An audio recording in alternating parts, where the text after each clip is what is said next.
say, give me the strength I pray, to show you that is a way, and it comes from up above, the author of love.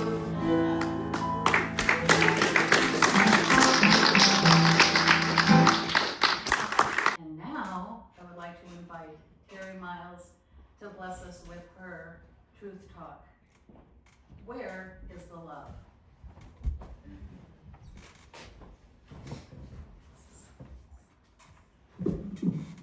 Thank you. Welcome again, everyone. We're going to take just a moment to center down, to just be in the stillness for a moment. Maybe being with that unity word of the day, cherish. So join me in just for a moment of stillness, taking in that idea. I cherish opportunities to share the love of God, the love of Source, the love of the presence.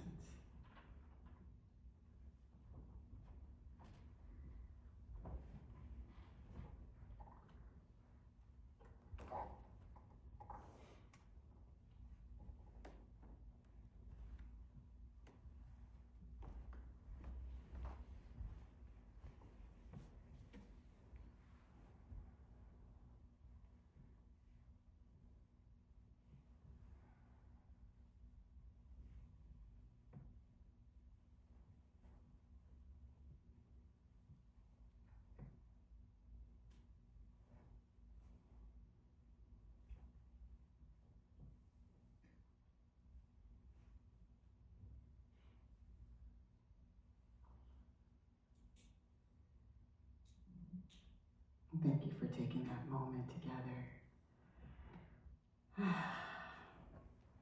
I like to start always with a little something funny, because we could be all serious up in here. So I'm going to tell a little joke. I'll be listening for the laughter.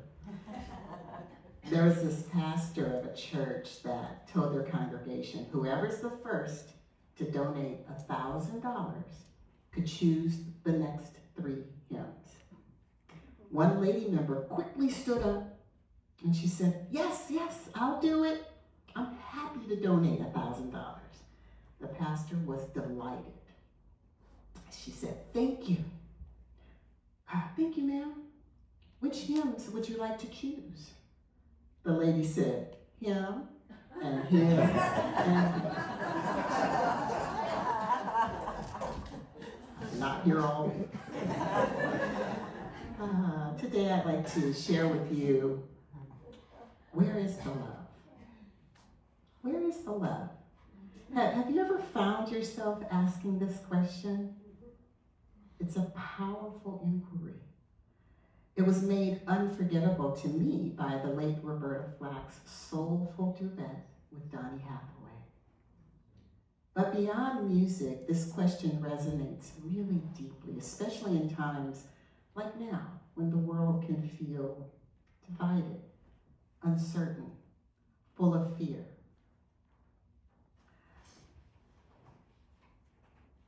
As a committed student of A Course in Miracles, it's fondly known as the Course, I follow its teachings as a pathway, a guide to connecting with my inner spiritual compass, a pathway to inner peace. While it's not the only way, the Course has deeply shaped my understanding of love. And I love how its teachings beautifully aligns with Unity's core principles.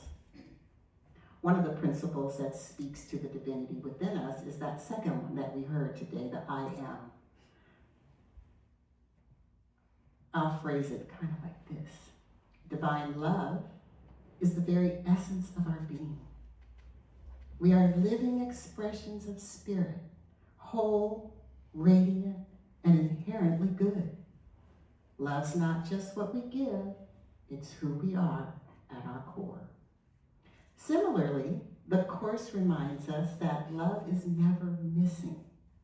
It's not something we gotta go get outside of ourselves. Instead, it gently guides us to this profound truth from chapter 16 in the text. It says, "Your task is not to seek for love, but merely to seek and find all of the barriers within yourself that you have built against it." This statement of truth helps shift the question from where is the love to where might I be withholding love? Love's always within. It's just waiting to be recognized, embraced, and shared. Love is who we are. Love's not just a fleeting emotion or a romantic ideal. It's the essence of our divine nature, that unity principle that I mentioned. A Course in Miracles teaches that love is the foundation of reality, while fear and anger and judgment are temporary perceptions that cloud our awareness of deeper truth. Now, we don't deny these emotions. We don't deny these feelings. We don't deny these experiences. These emotions feel real because we experience them deeply. But they also serve as opportunities for healing and transformation. When we find ourselves asking, where is the love? We may actually be recognizing where fear has taken hold in our minds, just kind of crept in there. But the Course assures us that love never leaves. It's always present, patiently waiting for us to turn to it. So, how do we uncover the love that seems so hidden? The Course offers a simple yet profound practice. And that might be it. That practice is forgiveness. But not that forgiveness in the conventional sense, but by excusing wrongdoings and overlooking pain. Instead, it teaches that true forgiveness is a shift in perception, recognizing that at its core, conflict and guilt don't define who we are. Through this process, we release judgment and let go of burdens and open ourselves to a deeper sense of peace and freedom. A personal story I'll share here. A couple of years ago, during a retreat, I was aggressively confronted by another participant while in a group discussion. Now, the words exchanged and what sparked all this, I don't know. I don't even remember, and it doesn't matter. As this was happening, though, I asked the person to step back.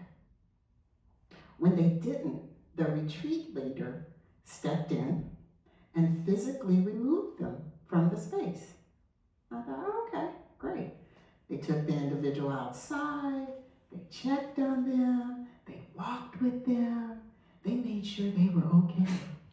Meanwhile, I was in the room surprised and somewhat shaken that this had happened to me.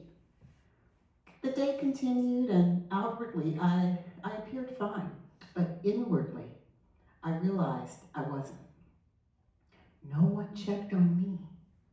The leader never asked if I was okay. After all, I was the one that had been confronted. I was the one that had been approached, right? That night, though, in my quiet time, I asked for clarity. I sought guidance to see the situation correctly. In the stillness, these questions came. What reason did I feel upset about not being checked on? Did I truly need that validation for me to feel okay? It's funny because during that same hour, I received a sweet WhatsApp photo from a dear friend of a heart-shaped petals on the ground that they had encountered during one of their walks. I settled down and I drifted off to sleep. The next morning when I saw the leader, an overwhelming sense of love washed over me. I saw them not just in the physical, but with a deeper awareness, the part of my mind that's never separated from source. The same happened when I encountered that participant that had confronted me.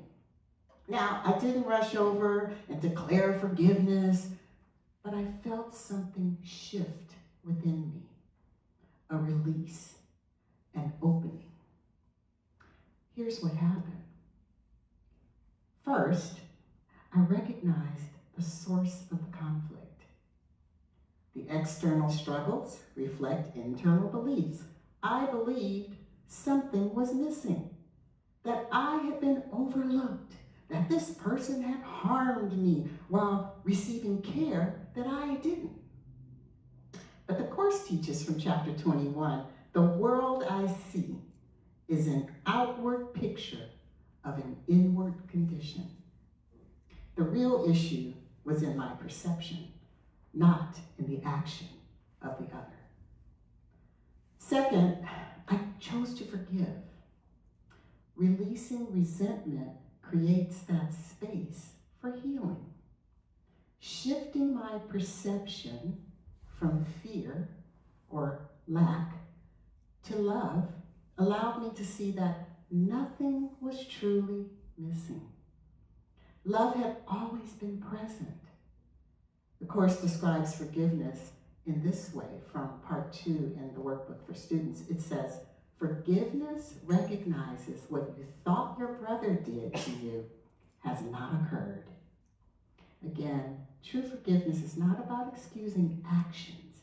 It's about seeing beyond illusions, beyond the actions. And lastly, I received forgiveness.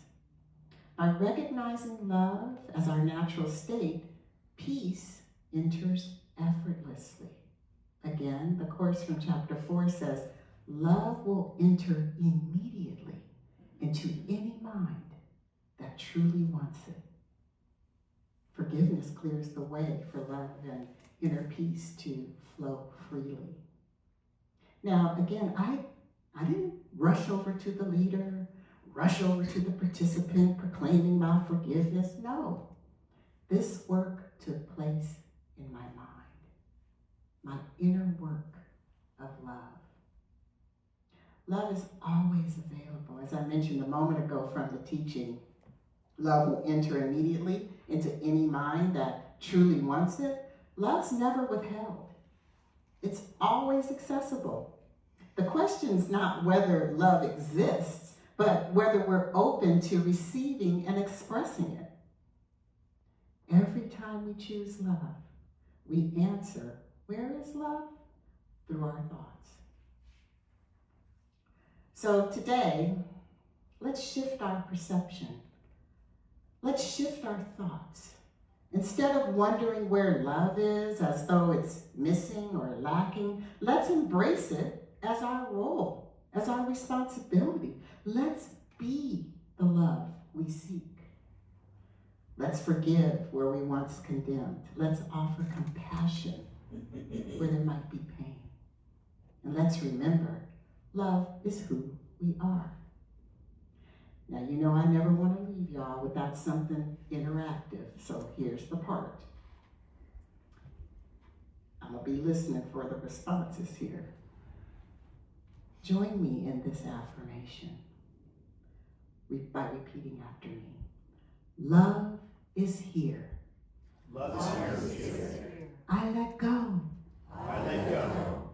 I forgive. I forgive. I embrace peace.